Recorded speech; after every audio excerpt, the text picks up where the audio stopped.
And we are live. Ladies and gentlemen, welcome to Toe the Line with me, George Glinsky. Today, I'm honoured to be joined by Mr. Ionel Levitchi, the Romanian bare-knuckle boxer, 2-0, fighting Jonny Lawson at BKB 25. It was supposed to be Chris Fishgold, but we'll go into that in a second. First of all, Ionel, how are you doing? Yeah, I'm good, thank you. How are you? Very good. Very good, my man. Very good. But listen, this is the first time that we're speaking on camera. Very little is known about you. So I really want to start off at the beginning. I want to know, how did you get your start in fighting? Actually, I've started with the Greco-Roman wrestling, age of, I don't know, 12, 14, something like that, you know. And I had like a couple of years of training, but then I give up, you know, because when you're a teenager, you cannot focus on training, you know.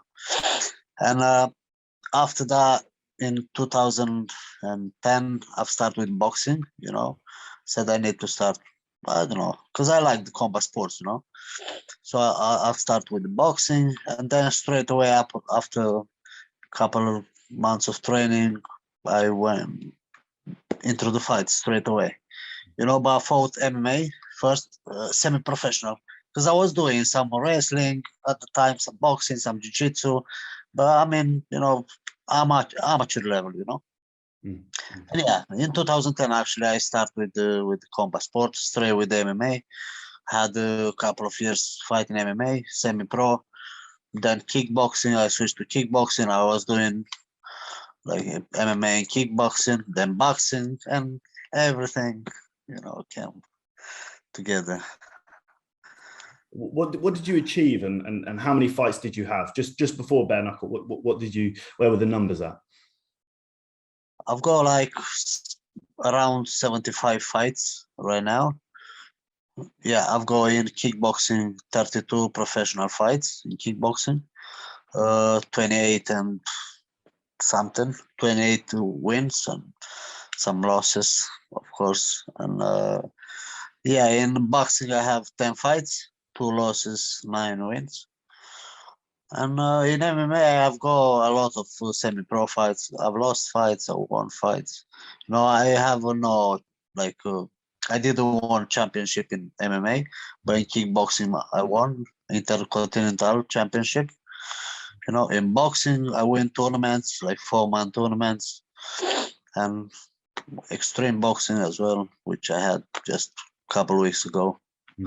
So yeah, I've got a lot of fights. As I say, you've got a lot of fights. You're a man who really, in my opinion, is one of the scariest guys in your division, and I think a lot of people are sleeping on you, and it's very, very sad to see for the prospects. But why did you want to make the transition to bare-knuckle boxing? I almost feel like it's an obvious question given your credentials. I don't know. I'm always liking new challenges, you know. I'm even open to do some Valetudo fights, you know. I may sign this year for the other thing. I just like to do, like, you know, to challenge myself, you know. Always. But it's the nicest sport, isn't it? So I think it's good. Nicest sport, yeah. wouldn't quite describe it as that, but if you say so. It's a brutal sport, and as I say, it requires a brutal individual. You are a brutal individual when you get into that ring. But you know, your first fight, BKB8, you punched a hole in Muhammad Khan's face, which is pretty scary stuff. What are your memories of that first fight in bare-knuckle boxing? Yeah, it was a good fight. I know he had a good experience on boxing, you know. Actually, he had advantage, you know, but I just overpowered him, and that's it. I've started aggressive, connect good hooks, and he's gone. That's it. So yeah, it was a good fight actually. For my debut, it was brilliant knockout. Yeah. There was quite a considerable length of time between BKB8 and BKB 22 when you made your return against Rhys Murray. Why was that? Was there any particular reason? No, I didn't keep in touch with Jim, you know, with the promotion. I was fighting more like in kickboxing. In Romania, I was fighting, and yeah, I didn't focus on BKB because I had so many kickboxing fights, and yeah, I said then I need to go back on the track. But now, is this your main, like your main focus is bare-knuckle boxing now, I assume, or? Yeah, pretty much, yeah. Because actually kickboxing, I don't know, I've achieved belts and all that, you know. Now I want to get one in bare-knuckle boxing, so this is my main goal now. You talk about overpowering your opponent. You did a very similar job on Reece Murray at BKB 22. It was again a devastating finish there. How impressed were you, having spent so much time out the sport? How impressed were you with the way you performed on that night? I wasn't impressed at all, actually, you know. Yeah, because I knew actually. I told in a post interview, yeah, the Reese is very good boxer, yeah, but he's a standard boxer, you know. So standard boxer, if you overpower them, you know, they just can't keep it up, you know. Of course, if I was going into his game, I was losing that fight by points whatsoever, you know. But yeah, I'm just doing my job. I'm trying to hit hard to knock them out and finish the job as soon as I can. Definitely. That's it. Yeah. And it was supposed to be Chris Fishgold. Obviously, a few things happened. I believe it was an injury to the foot, and he was suggesting that he couldn't come in at the required weight, so he was looking for a higher weight, and it all became a bit messy. So what, I guess, what is your reaction to Fishgold pulling out of this contest? Listen, honestly, I feel sorry for him. You know, that was a fight who everyone wanted to see. You know, it was a very good fight. He's a ex-UFC fighter. He's got a lot of experience. He's a hard hitter. You know, so our style is very similar. You know, so that fight was very good to watch. You know, but shit happens. You know, I'm sorry for him. I hope he's gonna recover and we're gonna meet up soon again. So yeah, it is what it is. Was it disappointing from your perspective as well? Obviously, a massive name, a really good resume builder in Chris Fishgold. Yeah, of course, because that fight was good for me as well. If I was winning, you know, of course I was winning, and yeah, it was very good for me, you know, to beat an ex-UFC fighter and whatever, you know, was good for me, and everyone was expected to see that fight, and yeah, it was kind of disappointing, but it is what it is. If he's injured, you know, I've seen a picture with his foot, you know, it looks, yeah, so. Yeah, but I'm 100% sure we'll meet again. Definitely. As I say, anyone that wants to make any conspiracy theories, like Chris Fishgold was legitimately injured, there's no pulling out or anything like that. It's literally a genuine injury. I'm not even thinking. I'm not even thinking that way. He's a fighter with so much experience. He has no reason to pull out. You know. Well, yeah, no doubt about it. No doubt.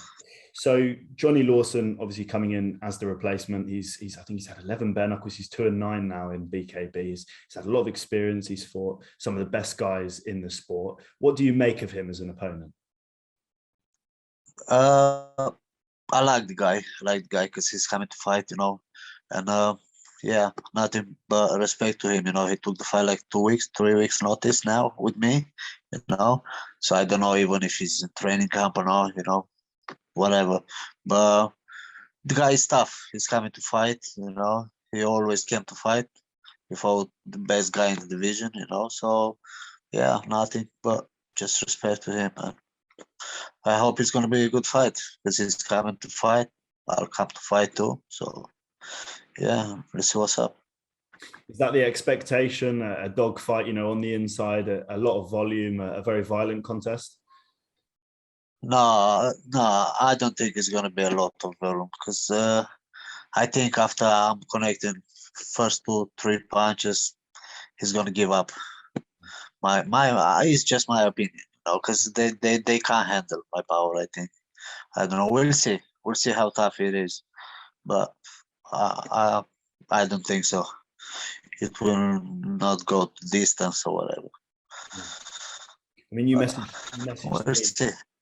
You messaged me before this contest and you said, it's kill or be killed. And that is probably the best way to sum up your fighting style. So can you talk me through your mindset leading up to a fight? Because obviously there is a switch there. You have to make that switch. What are you thinking as you're making your way towards that ring? I'm just thinking to win. That's it. To go there, be focused, don't get hit, or even if I'm getting hit, just don't get knocked out and knock the guy out. That's it. Win. That's it. I'm just thinking to win. Yeah, easy. Keep just no mistake. No mistake about it. That's it. My mindset is very strong. I even for the last fight with the Reese, I didn't even had a training camp. I had some couple of days, but like 2-3 days before the fight, I got ill so bad. So before the fight, before the fight day, I was sitting in bed drinking tea, some paracetamol to recover. I said, let me be ready tomorrow at least. So yeah, I was fucked up, but if your mind is strong, you cannot go wrong. So yeah, I it is what trust it this is. camp has been better. Obviously, illnesses aside, everything's going smoothly in camp.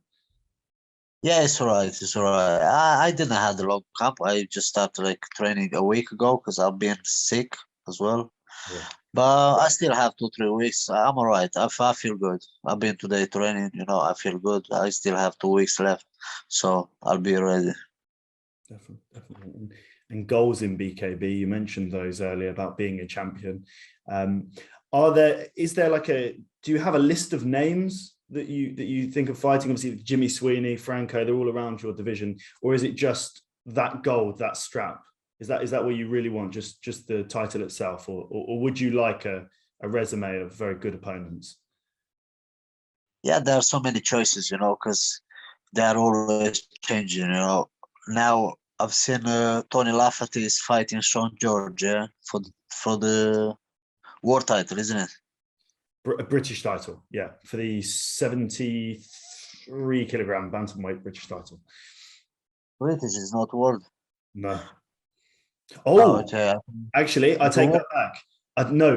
You're right. It's the world, because obviously James Lilly has left the company, so now it's a world title. My bad, my head slipped there. But yes, it is. Yeah.